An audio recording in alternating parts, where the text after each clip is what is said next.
Hi, this is Amanda Morgan from NotJustCute.com, and this is your First Friday Q&A for the month of March. I have a great question here that comes from Alexa. She's a caregiver of a one-year-old group, and she writes a great question, but she also gives some great insight in her question. So I'm going to read that for you. She mentions that after following the typical positive guidance tools for tantrums, I still had a little one, 18 months old, who was still having a doozy of a tantrum. She was too angry at me to be spoken to, let alone comforted. A very sweet, well-meaning parent came to pick up her child who was playing a few feet away, seemingly unaffected by the noise somehow. She seemed very concerned and asked how she could help make it better. I took a moment to explain the child was angry and that I was letting her express her feelings.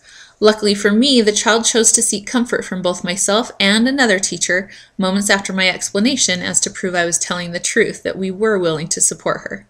My question is, can you describe the value a child gets from having a fit, crying, or becoming frustrated? We know that there is a lot of social emotional development going on, self-soothing, and validation of emotion during a tantrum, but how can we make it clear that crying isn't always a bad thing, and that accepting comfort is something that is on the child's terms, not something that occurs when we are ready for them to stop crying? Or stop screaming, she says. Though I'd like to believe my education and experience should be a good reason to trust me, it's always good to hear it from someone else. Thanks for all your insight on this topic and advocacy for the rights of children every day. Well, thank you, Alexa, for writing in. And like I said, you offer great insight in there. Just as you mentioned that there's social emotional development going on, that there's emotional regulation, there's self-soothing, a lot of those things that are happening during a meltdown or a tantrum. Particularly as we look at our toddlers, they're not able to verbalize many of these emotions that they have, but they can communicate them to us through these tantrums.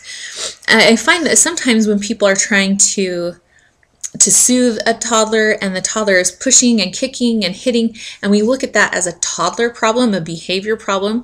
Now, it's certainly not socially acceptable, and we can communicate, it's not okay to hit me, that hurts. But at the same time, we need to recognize that what they can't say verbally, they are trying to communicate. I want to be alone. I want some space. And so we need to be able to respect that. So just like you said, first you use those tools, validating their emotions, verbalizing it, talking to them, getting close. Some children are soothed by being held and rocked or sat with or talked to, but some children will push you away. And we need to recognize that they're trying to communicate that they need space. That's something that we as adults do as well. Sometimes when we're very upset or stressed out or bothered, we want to be alone. And so we need to be able to recognize that and respect that in children. So just as we would with emotions, we will verbalize what they are communicating non-verbally. So when they're angry, we say, I can see you're angry. When they're pushing us away, we can say, I see you need some space.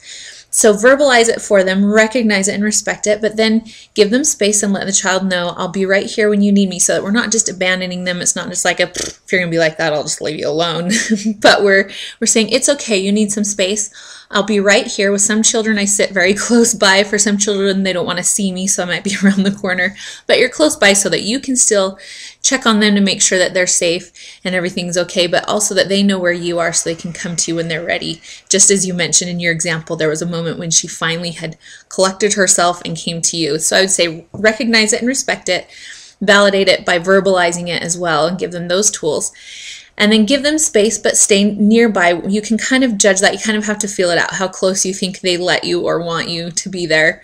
And then be open for when they do come to you, and hug them and talk to them about it, verbalizing again some of the experience, and then moving on from there. Just as you said, they're building some of those self-soothing tools, some of that emotional regulation. Sometimes they want to be alone and they might have their own methods for soothing themselves and getting control coming out of a tantrum. And so we need to respect that and let them do that. They also are working on finding a way that they can take control of a situation that they feel very out of control in. So sometimes when we're trying to force ourselves in and we're going to hold them, we're going to help them, it kind of contributes to that feeling of being out of control, which sometimes is what triggered the tantrum in the first place. So recognizing, letting them have some of that power and giving them the opportunity to build up some of that regulation. We also need to recognize, just as you mentioned, that sometimes being frustrated, being sad, crying, doing all these things, it sometimes is a good thing. As I've mentioned before, we learn at whatever stage of life, we often learn through conflict. When we're upset, we learn from it. We learn to deal with it. We learn to adapt. We learn to change our approach next time.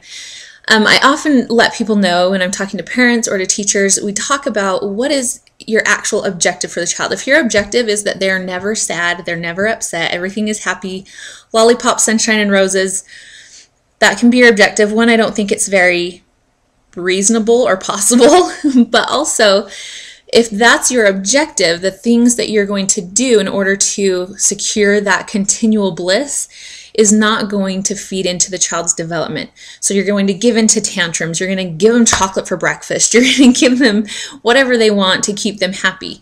So you have to recognize, what is our actual objective? I don't think very many people would say, yeah, it's to keep them happy all the time, because we realize that there are things they need to learn that aren't going to make them very happy along the way.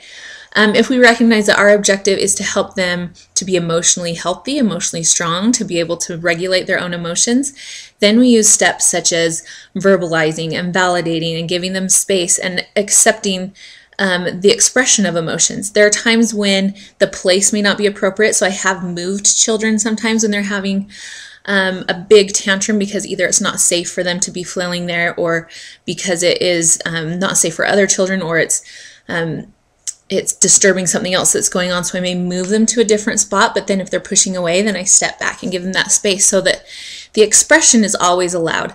The place isn't always appropriate. You may need to take them out of a room or different things depending on what's going on, but the emotion is always appropriate. And for a toddler, that expression is to an extent appropriate. Doesn't mean that we give into it and give them what they want because they're having it, but that we can validate, you're angry right now. That's okay. You want some space right now. That's okay.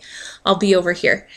Now, I think that to your other point, Alexa, it's a more difficult thing when you are a caregiver, because sometimes I think parents do expect that it's going to just be happiness and bliss. And so they're concerned because there are, unfortunately, some caregivers who will simply turn and ignore a child who's having a tantrum, and I think that's a very different thing. So I think it would be wise to communicate to your parents, whether that's through a newsletter or if you want to even have an entire parent education night where you talk about emotional development and the importance of it and how you foster it, how you view it, and the things that you do within your facility that helps to support emotional growth in the children that you care for. So it's something you want to communicate to the parents, maybe even let them know what your policy is on tantrums, for example. So maybe let them know when a tantrum occurs, these are some of the tools we may use. If a child wants space, we will respect that and we will do this, and letting them know that they might be allowed to have space, but that you really are paying attention to them, that you have already validated it, that you've told them where you are and that they can come to you anytime, and that you do offer that connection afterwards once they gather themselves. They do build strength as they learn to soothe themselves, as they learn to control themselves. It's not about us controlling them. It's not about us stopping the tantrum.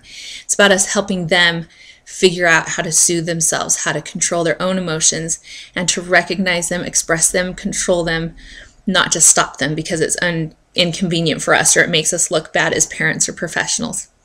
So those are my thoughts for you, Alexa. I hope that that's along the lines of what you were looking for. I think what you're doing is just right. Make it clear, maybe even write it out in sort of a policy, or even better as an educational piece that you can send as a newsletter or give a class. And I think that will go a long way in helping your parents to understand what's going on, that you aren't just ignoring these children, but that it's part of validating their emotions and helping them build those internal controls. I'll also put some links below here from some of my favorite bloggers that I think are just top-notch on this concept and express it so well. So hopefully some of those links will help you as well in educating your parents in that opinion. So hopefully that's helpful to you, Alexa, and to some of you others that are tuning in with us. I appreciate you being here. We'll be here again in April with the first Friday Q&A from notjustcute.com. Thanks again. This is Amanda Morgan. We'll see you next month.